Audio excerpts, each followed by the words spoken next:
Hello दोस्तों, नमस्कार। कैसे हैं आप सब लोग। प्रीति जैन लाइफ स्टाइल में आप लोगों का स्वागत है। और सो के उठिए। नहीं उठिएगा। उठेंगे तो कपार पर दबा दीजिए। इनका रोज कपारे दर्द करेला। उठ जा, कितना गो किस लेबा।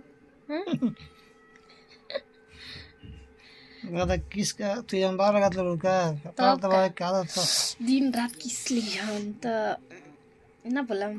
तारा के मतलब कपार दबावा। हम तारा किस के नहीं भूखाई, तू ही भूखाइल रहेला, समझला। हम कौन ही हो कुछ तारा के हमारे कपार हाँ, दबावा। हाँ, हमके पता बा ना। चुप रहो, कपार पर दबावा।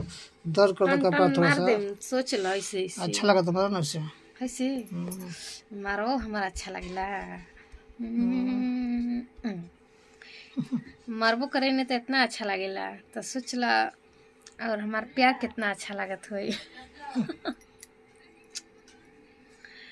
तो बतावा, बोला उठ के का करबा।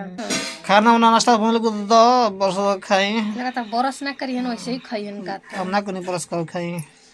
ना ठीक नहाला है ना तो चलते धोआला। कुछ नाश्ता करते हैं, मिलेंगे फिर आप लोगों से।